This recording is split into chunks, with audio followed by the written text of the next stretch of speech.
Good morning or good afternoon, depending on where you are in the country. Welcome to our National Women's Council Realtors Road Ahead. I'm Heather Rozier, your 2019 Women's Council President, and I really want to thank you all for taking the time out of your amazingly busy schedules to attend today's webinar.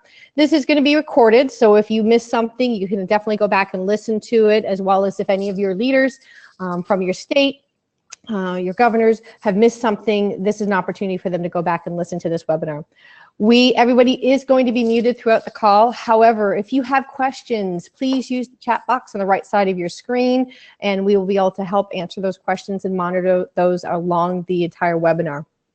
And as I said, if you have other questions when this is all done, you can reach out to staff, as well as you can reach out to any leadership team so we can answer those questions. So let's get started about where we're at and what's happening. So next slide.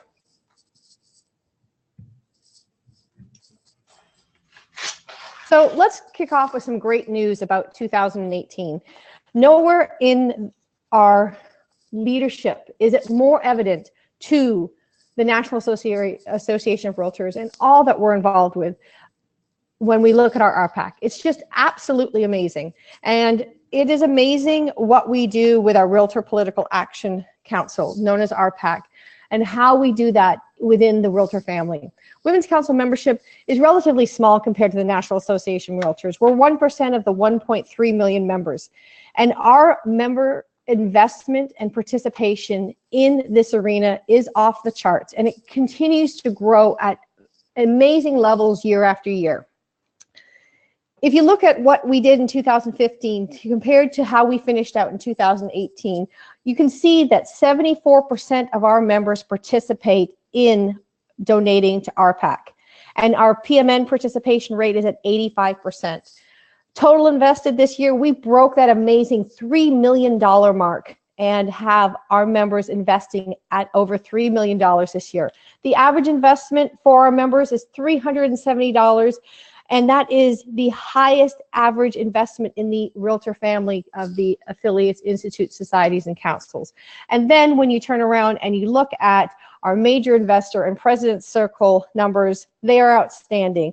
For 2018, we finished with 1,412 major investors and 331 President's Circles members. And have to say that we are so proud of what you've all done and your participation, and the fact that we can talk about proudly our members know what it means to participate. You know, Sarah Lipnitz this year is member of Women's Council and will be liaison for Vince Malta in 2020. And she recently talked about how supporting the Realtor Party builds bridges between the National Association and Women's Council. And we cover the gaps, and we definitely have the bridges there covered, and the opportunities for our members and the talent that we bring to the table is just outstanding.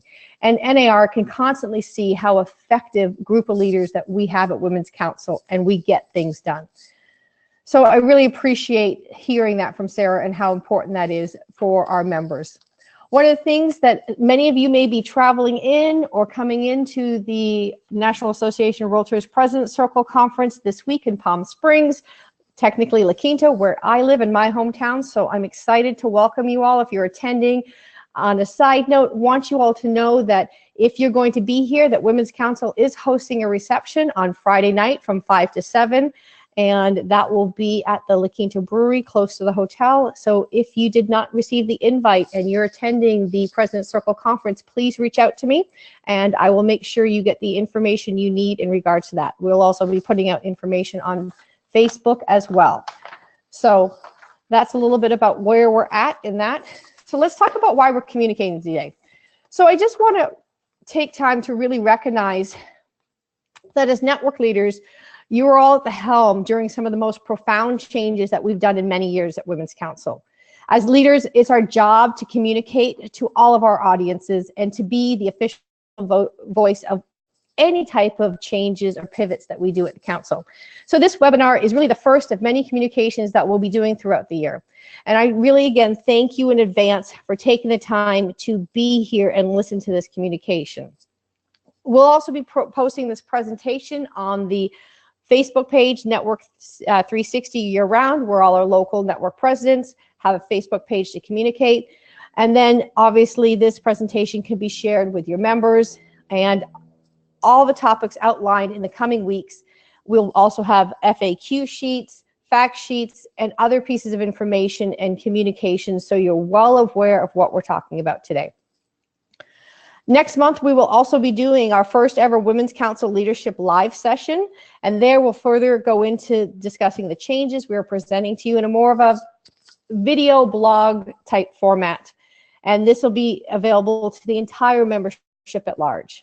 And obviously, at the mid-year meetings, we'll have our welcome breakfast on Friday, May 17th, and we'll have a session for the attendees called Women's Council, The Future is Now. So these changes and pivots will be presented, and we'll have a long period of time in which we're openly discussing any ideas that we're coming up with. So as a reminder, the mid-year registration did open last week, so I assume that all of you had registered, and if you have not, you're getting on it, because we definitely want to see your participation at our meeting. So as a reminder, in Boston in November 2018, we gathered at our national conference, and a lot of you that attended this fantastic session that we put on 2019 and beyond, where you learned about the vision of Women's Council, our new mission statement, and in turn approved our strategic plan at the governing board session. Since you gave us the green light to move forward, we have been busy working over these last few months. And your Women's Council has been working hard to implement our strategic plan and put the vision we discussed into action. Now, you have to understand, everything your council does is driven by our strategic plan. So all of these initiatives that we're talking about today drive right back to that strategic plan and the goals that you approved. So within 6 weeks are now under our belt, and your leadership team really wanted to connect with you and touch base with you and give you updates on what we're working on, from industry collaboration to upcoming bylaws amendments for May, the new database and website, and know that there's a lot going on. So this communication is important to keep you up to date and well informed. So let's discuss a little bit about our key initiatives that are happening now.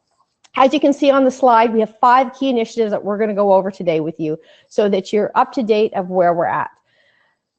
There are things that you need to know as leaders, and let me tell you that we think all these developments that we're doing, projects that we're working on, are great changes and drive us towards a very successful future that will benefit Women's Council and enhance your year and further years for network leaders.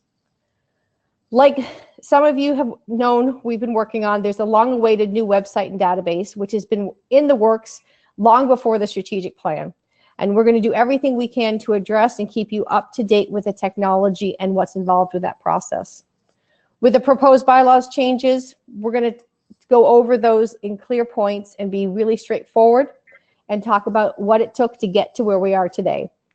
And then programs like the Empowering Women of Real Estate Grant Program, I have to say we're really excited and want to demonstrate how far we've come with Women's Council and our collaborative relationship with the National Association of Realtors.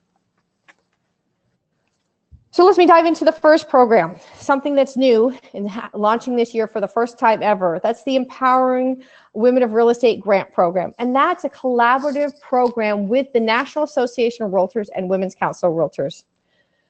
If you recall, in our strategic plan, one of our core values included the power of collaboration, specifically stating success in business today is achieved through positive collaboration.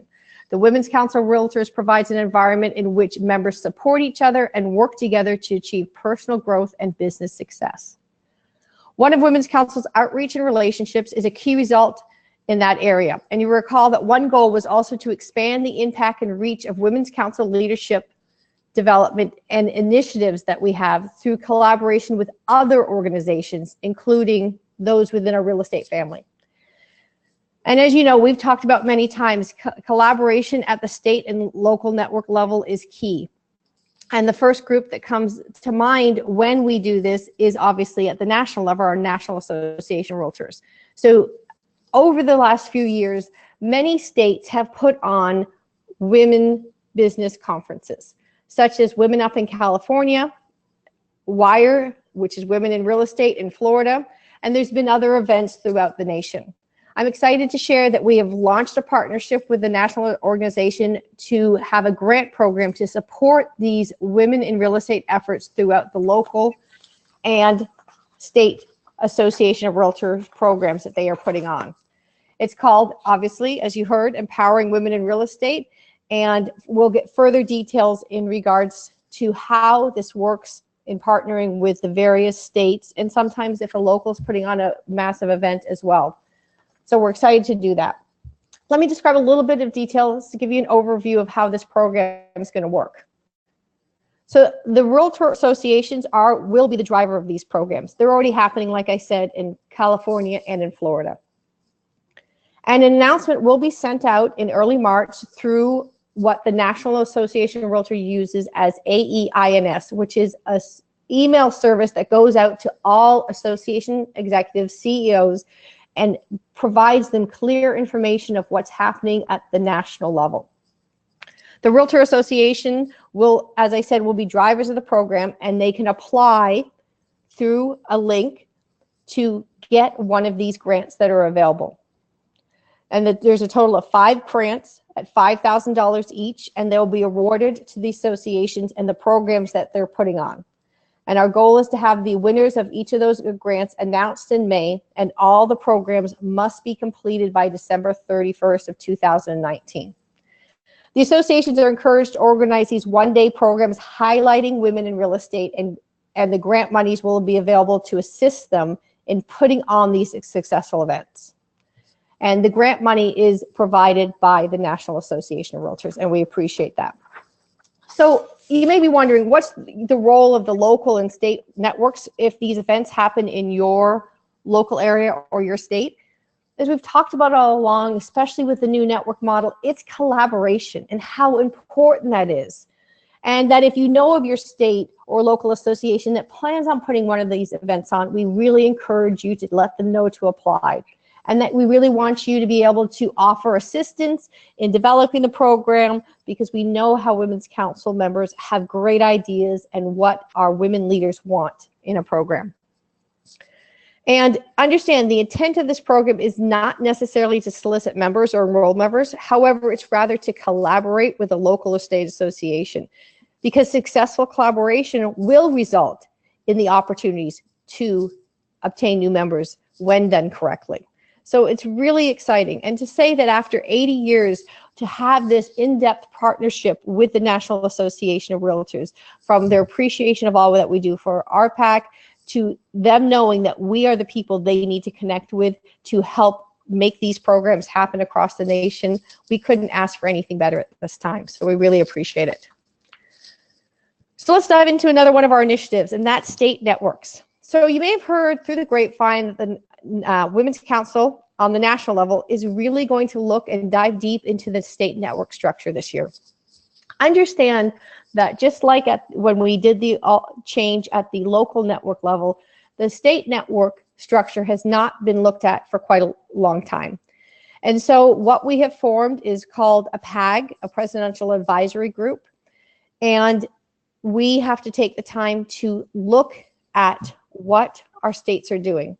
So last year, past President Joanne Stephen appointed the Presidential Advisory Group, and with the idea of exploring the issues in regards to state networks and develop a new network model for the states. So at this point, our first meeting will happen the first week of March. We have gathered, the group will gather, and we'll have a full day session identifying issues and recommendations. And once the issues are identified, we'll be sharing it all with you. And understand that any changes that we make to how the state networks operate will require a bylaws change. And we'll work with you to communicate them well in advance so you understand what that would be at the time when we've looked at how the state networks will change. Brenda Lee, why don't you share with us a little bit about the leadership identification and development process? Absolutely. Thank you, Heather. So many positive things going on. So as Heather mentioned, another key initiative is the leadership identification and development process. So on this webinar, I wanted to remind everyone of the leadership identification and development process. So we're 6 weeks into 2019. You should be identifying talent for national service. Opportunities exist at the national meetings to assist with elections. You can act as an ambassador, and there are many other functions available. And remember, state leadership recommendations are due to national from the state LID committee on Friday, May 3rd. So this year, there are new opportunities on the horizon for 2020. As you all know, our inaugural Leadership Institute is underway this year. The Women's Council of Realtors Leadership Institute develops leaders who have demonstrated leadership potential through their local and state network, with the goal of creating a network of industry experts across the country who are actively involved in improving our council. Now, the objectives include the following: to identify emerging realtor leaders and potential national council leadership, to empower those individuals to maximize their leadership potential, to encourage those individuals to effectively participate in council committee leadership roles, and to ensure those individuals are avid advocates for the Women's Council of Realtors. Now, next year's class will be limited to 15, and we will be looking to you for recommendations. Now, applications for the Institute will open this summer and will be open to any council member. But to select the group, we'll be relying heavily on your recommendations. Now, this year's program is a pilot program, but next year we take applications, and we hope you will recommend leaders for this institute, which is expected to be the gold standard in the industry. Now, another area that we are seeing growth and interest in at the council is the global real estate. Over the past 3 years, the council has participated in women's conferences overseas, 2 in Brazil and 1 in Spain. And this year, we will participate in conferences in Spain and Siberia. All of these meetings have attached delegations of enthusiastic council members throughout the country. While these trips and outreach efforts have been successful, as a council, starting in 2020, we will have a standing project team that will address global real estate matters. It will be chaired by the Women's Council Liaison to the NAR Global Business and Alliance Committee, which is an NAR appointment. This group will develop recommendations, policy, and evaluate opportunities to address global real estate and to harness and channel the enthusiasm that our members have showed. So I want to end this slide by saying that new project teams and volunteer opportunities are always forming. Last year, task forces include areas such as forming a foundation, assisting with the new website and database, and exploring issues related to our RVPs and nominating process, which we will address shortly. At the national level, everything that council does is with the advice and direction of our members. And these members are tapped nationally by you, the recommenders, via the LID process. So I hope you will fulfill this leadership duty for us by finding and encouraging new leaders for the future. The future of the council is counting on you. While we're on the topic of leadership identification and development, I would like to take this opportunity to introduce to you the 2019 class of the Leadership Institute. And we are looking forward to our first meeting in Chicago in a couple of weeks. And I'm going to remind you again, don't forget to give us those recommendations by May 3rd for the leadership identification process. Thanks, Heather. Thanks, Brenda Lee. Really appreciate you talking about our leadership identification process and how exciting that is for our members who want to step up and get involved at national. So let's go over the May proposed bylaws changes that we have coming to you. So as we dive into that, there's some great transformational changes that are happening. The first thing we want to discuss with you is the regional vice president role. For over 15 years now, the regional vice president role has been spoken about, studied, discussed, proposals put forward, and how to transform this role. Many may not know that the regional vice president role has been a beta test. It was never officially voted on. It's been a beta test for over 15 years. And what everyone has come to agree over time is that we need to do something about this role. We all agree that the role is unclear, that having 9 regions is complex for an organization that has only 12,000 members, and that it needs to be elevated, however, not eliminated, just adjusted. This year, with the rollout of our new strategic plan, we've clearly put this as a priority to adjust. The first pivot we are proposing is a change to the name. We want to change our regional vice president role to the name of national liaison. The name better reflects the role for 2 clear reasons. The word liaison denotes a facilitator between parties and what a current regional vice president does, and that they are a key liaison to the national leadership team. The word national denotes that this is a national role and not just a regional, local, or state role, but a true national leadership opportunity. We feel that the name national liaison better reflects the vision that we have within our strategic plan and what we would like to see this role entail. As we look at this role being enhanced versus diminished, we feel that the national liaison role should have a seat on the National Executive Committee of Women's Council Realtors, which would increase the size of our executive committee. And the appointments that these people would serve would be for the term of their position that year of being a national liaison. They would give a clear sense to the national liaison that it's a meaningful role and having a seat on one of the key policy-making bodies of Women's Council of Realtors.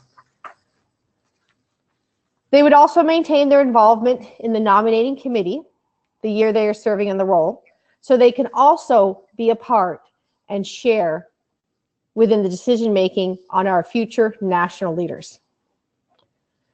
Currently, one of the things we have to understand that the dues structure in regards to regions is so complex.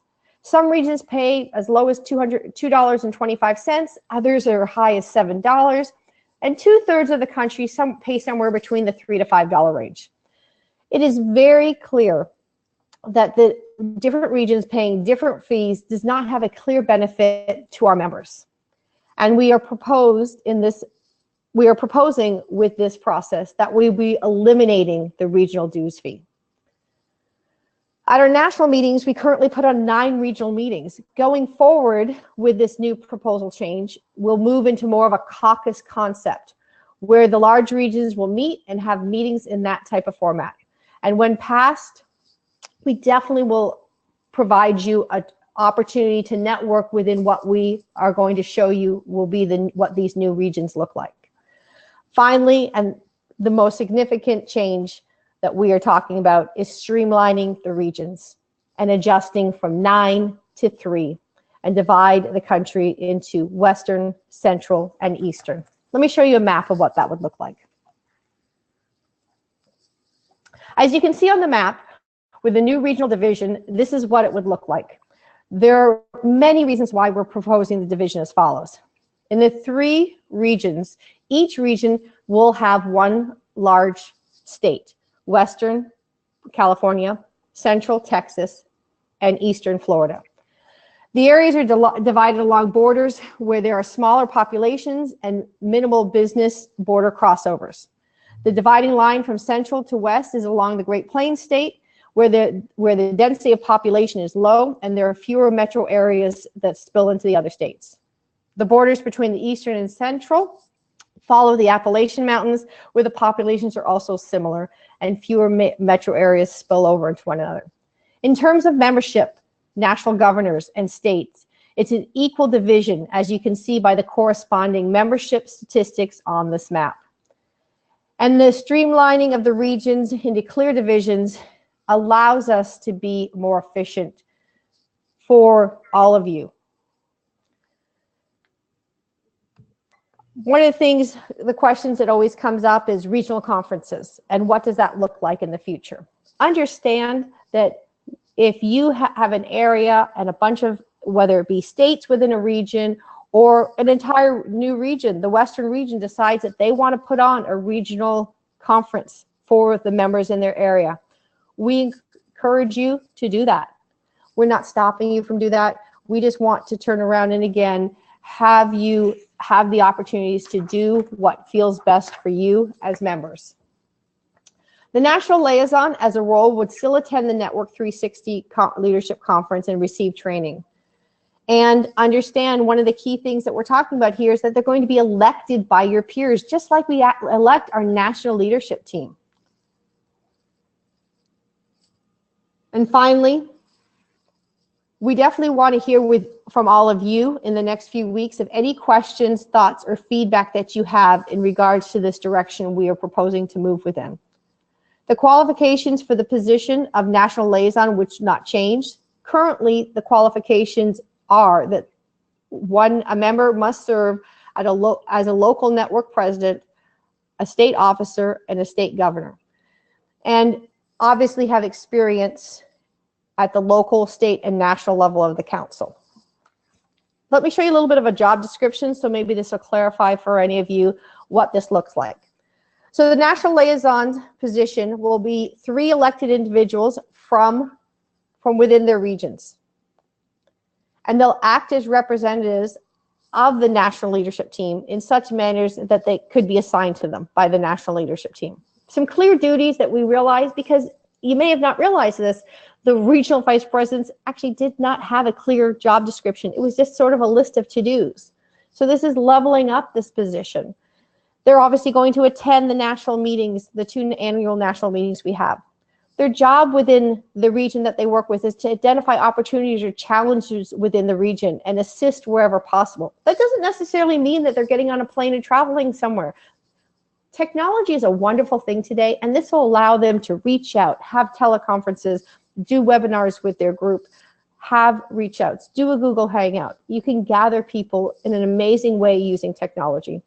They're going to serve on the National Executive Committee. Again, we're adding 3 new people to our exec committee.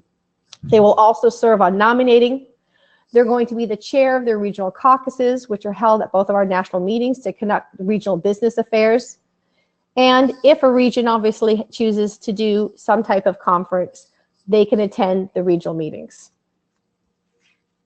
So I hope this gives you a good summary of what we're looking to do and gives you an idea of how we're proposing to move forward.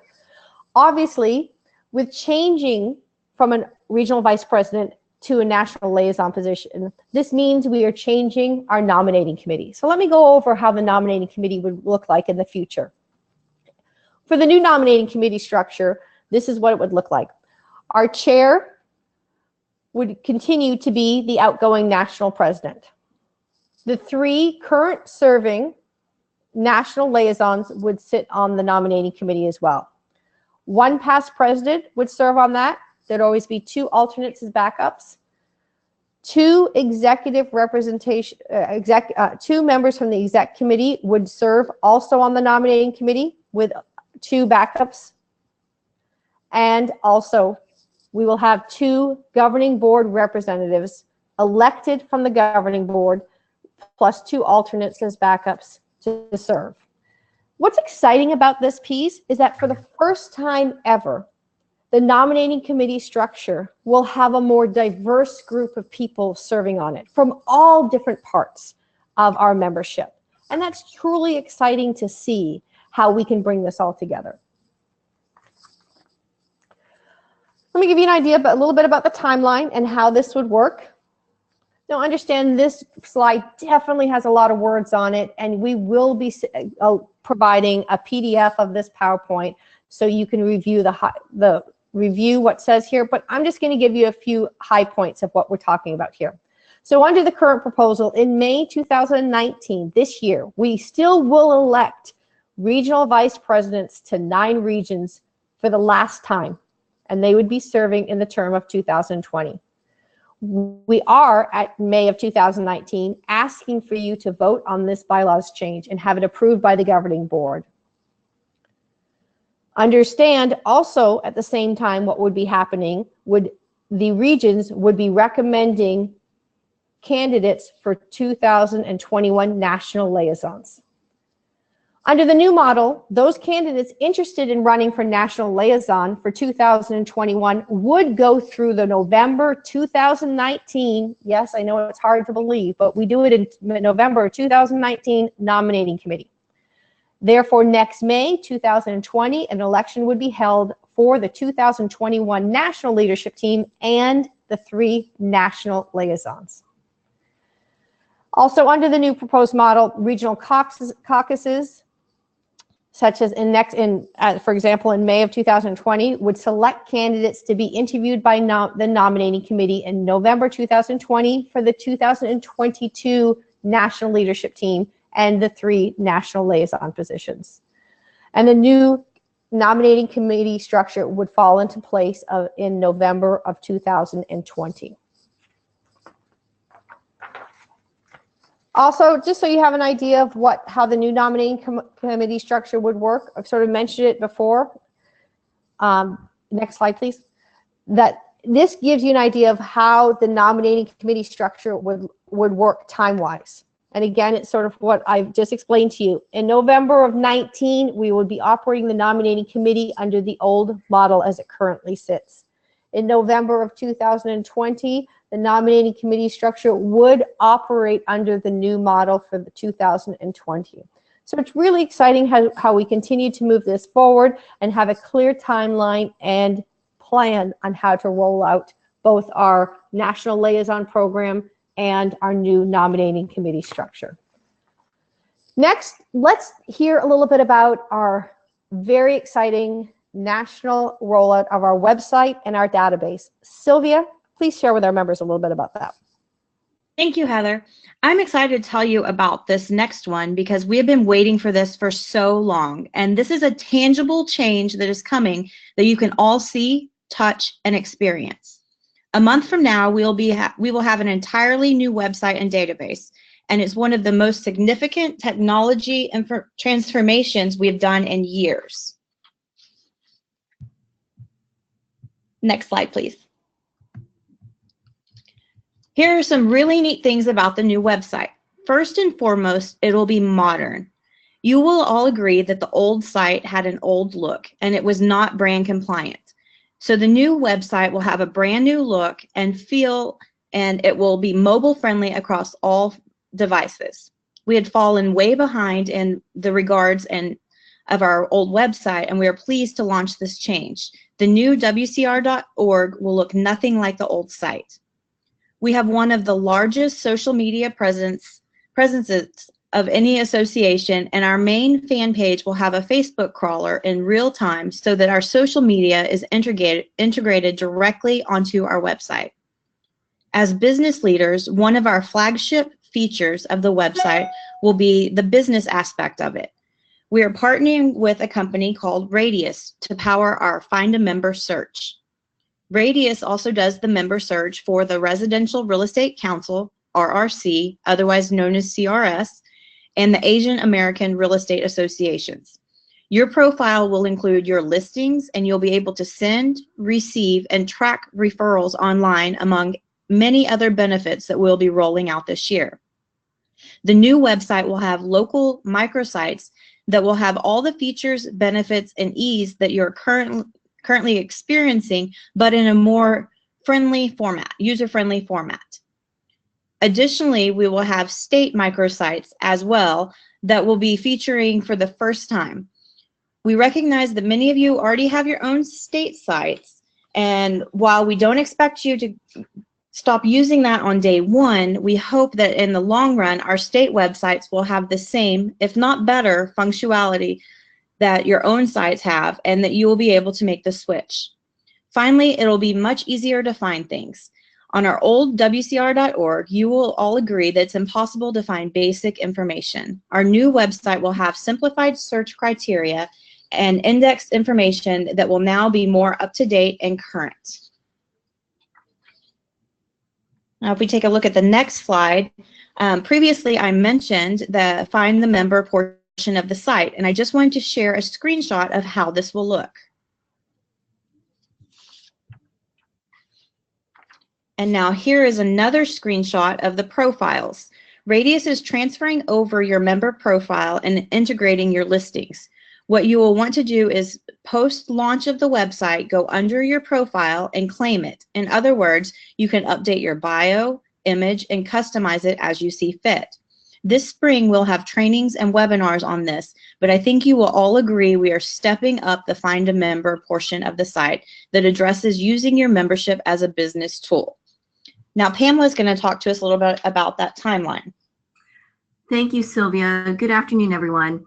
Now, most importantly, our plan. The slide in front of you has the timeline for the road ahead. A few days ago, you received an email titled newwcr.org coming soon. That was sent to 1,300 website administrators. The purpose was to prepare you in advance for the shutdown. Starting tomorrow, we are asking that that the local networks no longer populate the microsites.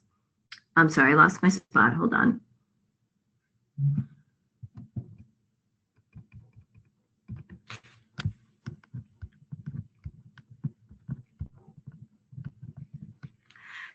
What that means is that at the local level, no new information should be entered, including events or other content.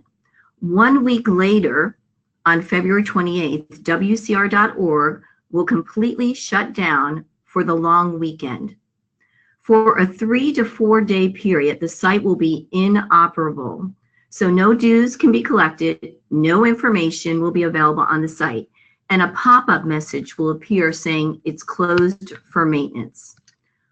On Tuesday, March 5th, the new site will be up and running. After a 2-week period, mid-March, the stabilization of the site will have a member campaign via email, social media, and other tools announcing the new website. Just like any website relaunch, it can be tricky, and we want to let you know the following. For a 3-month period, we'll have a feedback button. We anticipate and encourage member feedback where you can point out what you like and what you don't like on the site so that we can refine it. Also know that when the website relaunches, it's not the final product. Enhancements and improvements will be done on a daily and weekly basis. We are giving you a preview of the general timeline. The actual member rollout will be in mid-March. Tomorrow, we will distribute an FAQ sheet, which is exclusive to website administrators. Also know that with the new technology that we are implementing, it opens the door for future enhancements that will transfer your local network. So stay tuned for these enhancements, and thank you for helping us through this transition period. We're following up now with questions and answers. Are there any? Thanks so much, Pamela. Appreciate you sharing all that great information with us. So we have a question on the chat feature, and the question is as follows. 1 second here. We've got a couple of questions that have come in. If you could just scroll that up to the question about the RVPs. Thanks, Jeff. Sure. Okay, the question is as follows. Yes, I can see how the streamlining of national regions will help the council govern, and I also understand that the 3 regions have 1 megastate amongst them. How do you propose to allow the smaller states to have and gain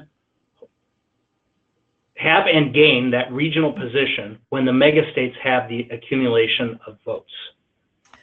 That is a fantastic question. Thanks so much for asking that. What I want you to understand is when we did this division and looked at it very clearly, the small states, if they all gathered together, would have just as many votes as the large state. When someone's interested and passionate about running, for example, within their region for a national liaison position, understand that your region can select someone to be chosen out of that and go in front of nominating. At the end of the day, I want to remind everybody, just like for people wanting to run for national leadership team, if you have the passion and desire to run, then you still can go in front of the nominating committee. And you, at the end of the day, it's the nominating committee who will select from that region who is the slated candidate. And again, anybody can choose to run from the floor. And we see that. We see, just as we have elections over the last few years for the national leadership team, we typically have more than one candidate running for the treasurer position. So this allows people to serve with their passion and when they're interested. Yes, obviously, there's clear qualifications in the sense of what is asked to be, have that person, the knowledge that they have behind them to have served as a local network president, to serve on the state level and be involved. But at the end of the day, it's about someone's passion and willing to serve. Should I ask the next question? Next question? Yes. So there is a follow-up question as follows. So are you proposing to pit the smaller states against the bigger states that will divide the region rather than gather them in consensus? No, we don't plan on having, that's not the goal of this at all.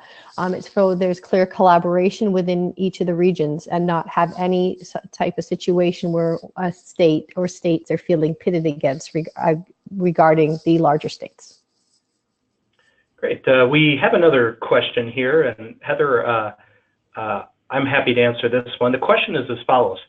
How will the new website affect our ability to service the smaller networks that may be struggling to maintain and gain new members? Can we extend the April 1st deadline for these local networks? We have to launch this website at some point. There is no ideal weekend or time to shut down a site except maybe over Thanksgiving weekend or Christmas weekend. Everything is ready to go. The benefit of closing it in late February is that about 80% of our dues are collected at this point. So I think, you know, what we've tried to do on Monday is just let the website administrators know what's coming. And if you're a smaller network and if you feel that the 4-day shutdown period will be detrimental to your network, the suggestion would be to proactively reach out to all your members and let them know in advance it'll close down for 4 days and that we'll have a newer and better website when it launches again on Tuesday. So we're switching over a database, we're switching over a website and a find a member the function. So we must have those 4 days in order to transition everything over.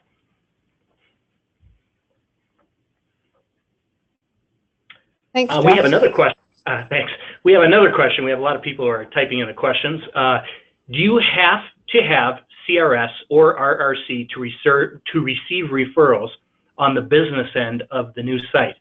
That's a great question. I can answer that. Yeah, that's a great question. No, not at all. The fact that they have that piece, they're connected to all these other different affiliates, institutes, and societies, Radius, allows for more deeper integration so that if someone was searching for a referral and they wanted to say they have to be Women's Council, they have to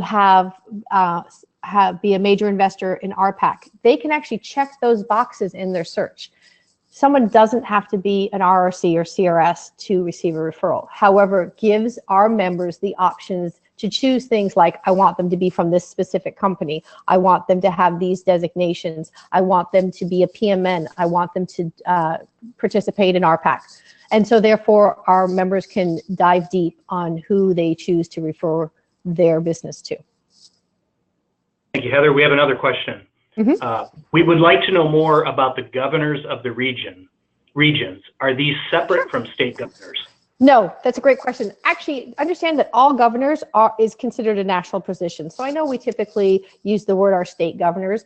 All governors serve on our national governing board. And so they are considered to have involvement at national. So no, these governors that you see there specifically have to do with states that do not have a state network, and therefore, based on the number of members in that state is assigned a governor. So that's talking about those governors that are assigned to states without a state network. Next question. With regards to the Empowering Women in Real Estate Grant Program, Yes. where do we apply for the grant funds? So there'll be a link. Once we have that link, it will be a JOT form. We're just waiting for some final approval with the National Association of Realtors, and then we will launch out that link. That is definitely going out to the association executives at the association levels. I want you to clearly understand this is not a grant for local or state Women's Council of Realtor Networks. This is a grant for local and state associations to put on these events, and we want you as local and state networks of Women's Council Realtors to be involved in this if your local or state association is putting on one of these fantastic events. Thank you. Next question. I just want to clarify, more than 50% of nominating committee will be executive committee members, 3 liaisons and 2 executive committee, correct? Because great question, because the national liaisons will be serving on exec, yes, they actually have 2 roles. They have a role as a national liaison, and they have a role as a participation on the exec committee. The reason goes back to we want our national liaisons to hear what's happening at the key policymaker for the council, and so they're informed, because at this point, our regional vice presidents do not sit on the exec committee unless they've chosen to separately run for that piece as we presently operate. So yes, it will appear that a portion of this group is just from exec, but they're serving in their specific role that they're designed to be. Thanks, Jeff. Thank you. We have another question. This comes from a smaller state. We currently do not have a state network. Should we be moving forward to build a state network because we will lose our state governor position without one? You will not be losing your governor position unless your numbers have changed. And again, I don't know what the numbers are for specifically the state that's asking this question. If you have a governor and that's what you've been assigned, you will not lose that governor. That does not change. The next question is a website question. Did I understand that no social media is to be put in starting tomorrow? Jeff? Yes, good question. So again, the local network websites, all of WCR.org, will shut down. However, you can feel free to continue to use any social media accounts that you have to promote events. Your Eventbrite links, or whichever website you use, you can isolate that, copy and paste it from your network website. And then if you've got an event coming up or you want to promote something, you can do it via social media. You can do it via email. You just won't want to link to anything that links back to WCR.org, because for 4 days, you won't see anything there. So I think the good workaround is continue to get your message across on your social media pages, do email marketing, and send out links of your events. In that way, everything is independent of your local network site for 4 days. Thank you, Jeff. At this point in time, we don't have any questions, although we will wait a couple minutes to see if there are any additional questions that come in.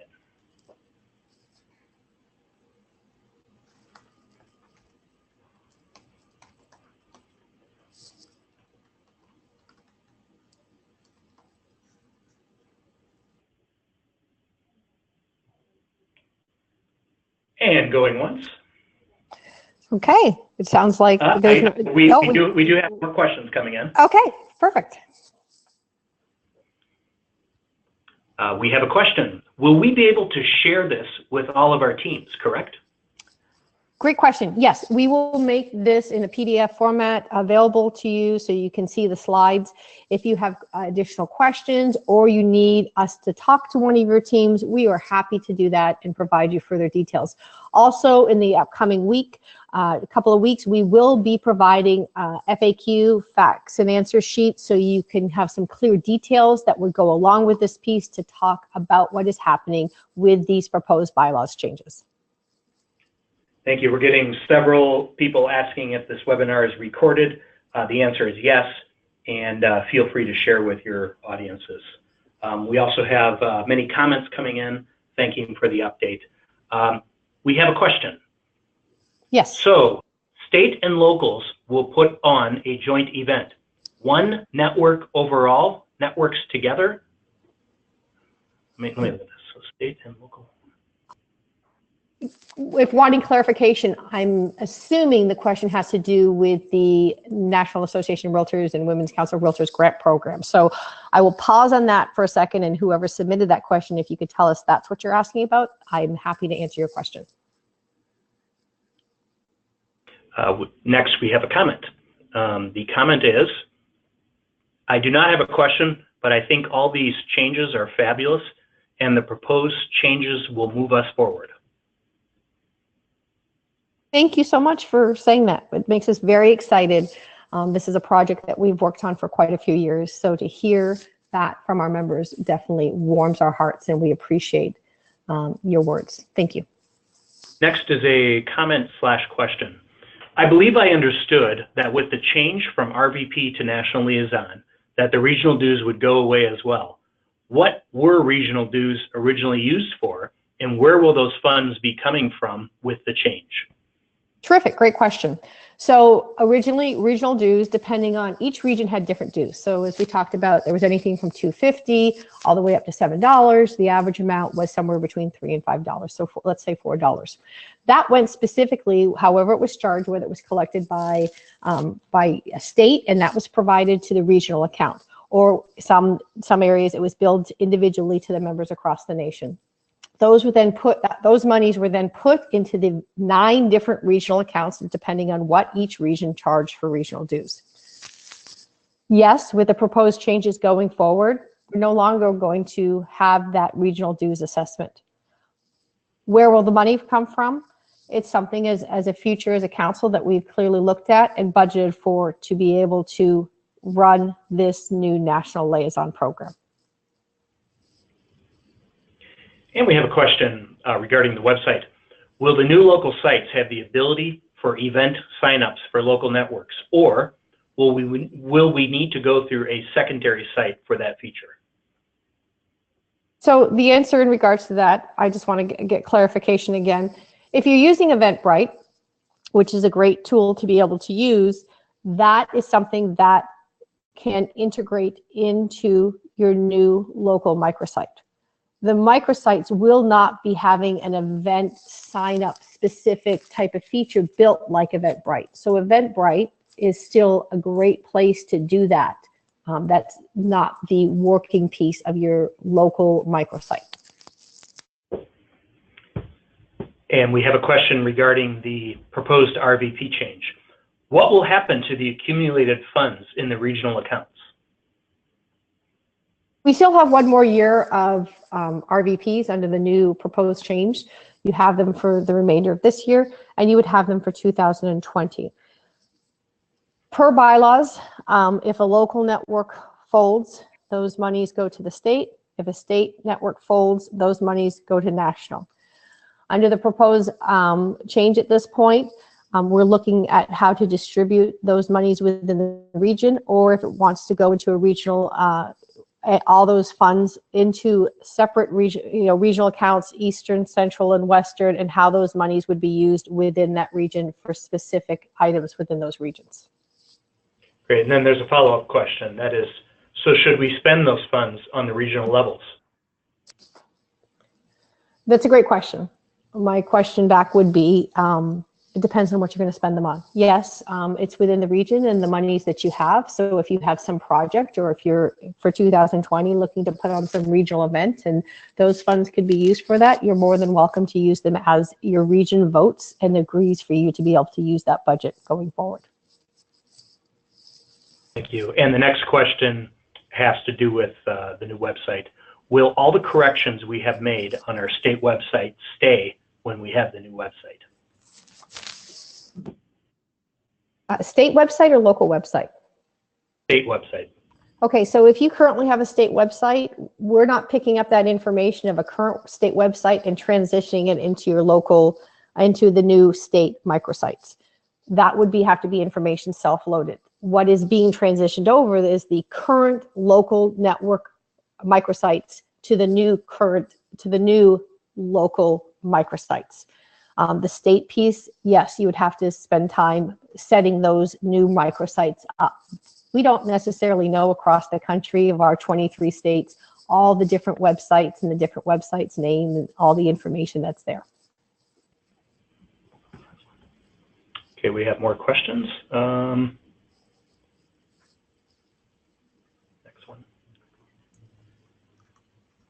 Okay, if we have a renewal or new member during shutdown, is there a way to accept payment? During the 4 to 5 day shutdown period, if they're paying by credit card, no, not currently. We are on a pause during that time. And it's unfortunate, but we have to be able to do this transition. Yeah, and I will also add that please call in, although the bulk of the time, you know, it'll be over a long weekend, but feel free to call it in or save their information or let people proactively know that starting, you know, on Tuesday, I believe it's March 5th, that the payment portal will be reopened. Thank you, Jeff. Next question, where can we get more details and information in regards to the LID program? Great question. Brenda Lee, do you want to take that one on?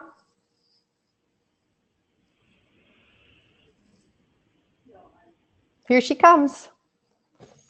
Everything's on, excuse me, had to clear my throat. I know.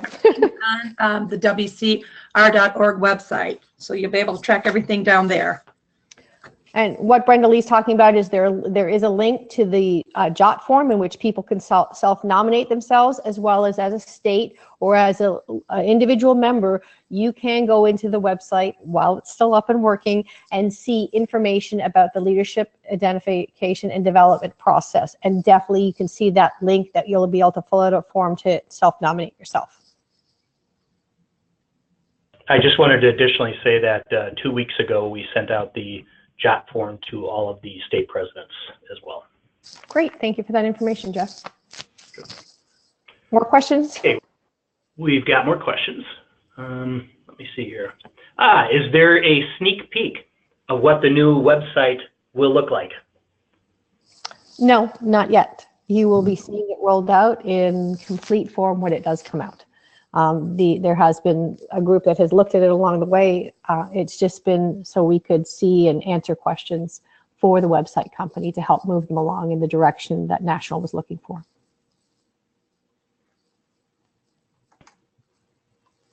Next question. If we don't have a state website currently, can we integrate the new into it? Ours has been obsolete for some time.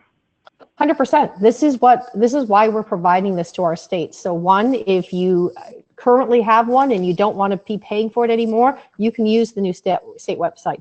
If you didn't have a state website, this can become your state website. Obviously, you just need to make sure you've purchased or have a URL. Preferably, I'm going to, of course, instantly go to the branding comment. Your URL should be WCR and then whatever your state is. WCR Texas. It should be WCR California. Or WCRCA, short form for California. That's what it should be. That's the only time you should be using the initials WCR is in those situations, because we understand it for hashtagging, we understand it for websites. And typically most people purchase a .org in those situations if you don't already have that purchased. If you already have something purchased, Again, look at rebranding it. We really appreciate it because we really want you to all be brand compliant and brand consistent. So it's usually, again, it's WCR and then the name of your state or area that you cover. Next question. We just have another question about the recording. It says, how and when can we access the recorded webinar? The answer is we are going to put it on our YouTube page, which is independent from our website. So in case you want to access it during the shutdown, you can do that. But we will be sending out that link sometime in the next business day as we convert this file, and feel free to share it with your audiences as well. Great, thank you.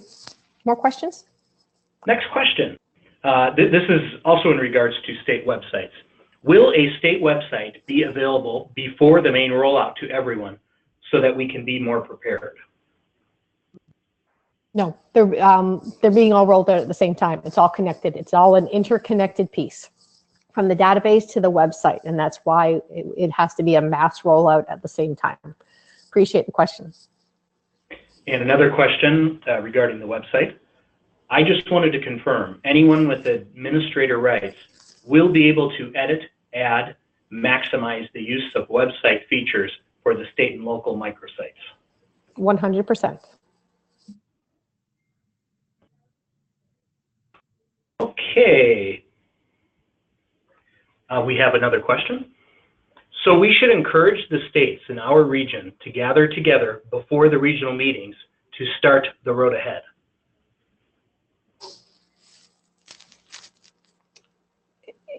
I'm trying to sort of think where the question's going with this. In regards to this, yes, it would be great, obviously, for you to start meeting within the new proposed regions that we have. I want you to know that in November of this year, 2019, in San Francisco, we will be providing opportunities for all 3 of the new regions to have a networking event together. Not to do the business of the business. If that's what you want and that's what you're asking for us, we can set that up. But the goal of what we plan to do is so that you all can start meeting face-to-face within your new regions, and having a networking event will allow you that opportunity to do so. Thanks for the question. Thank you, Heather. And I just wanted to add that specific to this project, we will be creating some pieces. We'll have a fact sheet that lays out the concept, and we'll also have an FAQ sheet. We'll get that well in advance of the main meetings, and we'll distribute it to you all in case there's questions.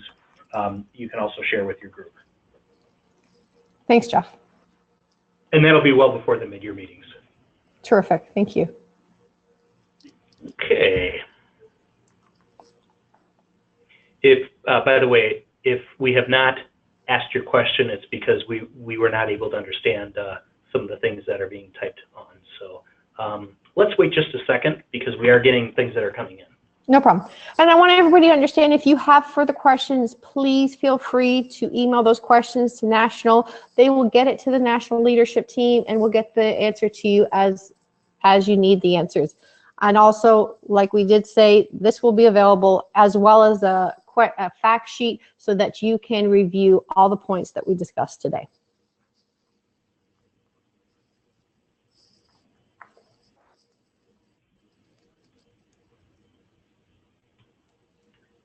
Okay. Okay, here we go.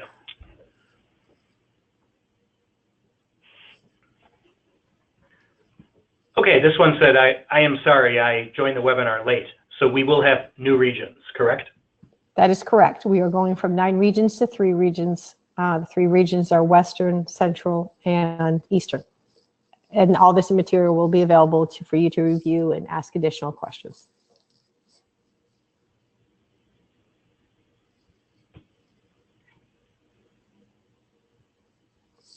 Okay. Do we have any other questions?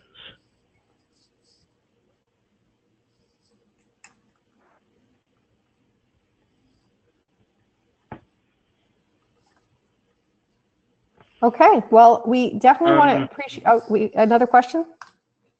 We do. Okay. Regarding the local websites feeding into the state and region, should we get the most amount of information updated prior to the change. So the local members have the advantage at the update for referrals. Okay, referrals are updating your member profile will be completely different with the new Radius system. So that will be a piece that you want to take care of and do afterwards. Updating it more now, sure, that will help. However, Radius has a whole nother set of questions for you to answer. In regards to, because again, I'm just trying to understand the question. If it's regards to operating your local network site and putting information in there, any of that information is specifically for your local network microsite, and that does feed information obviously to the National Women's Council Realtors feed for that information. That won't feed automatically to your state local microsite. So I would hold off on adding any additional information until those have been launched, and so you can clearly see how that will work together. Hope I answered the question as best as I could. Yeah, and also the Radius profile, you will be able to claim it. You'll be able to make changes. Know that what your profile looks like on day one, you'll have every opportunity to change it. Heather, we're getting a lot of people asking to take another look at the map, so we've gone back in the slides to pull up the 3-region map. So that should appear on your screen right now for those of you who are in front of a computer. Terrific. Thank you so much for doing that.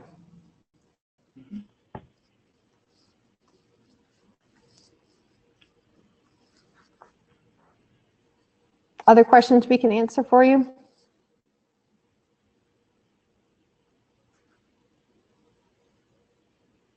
I think that's it.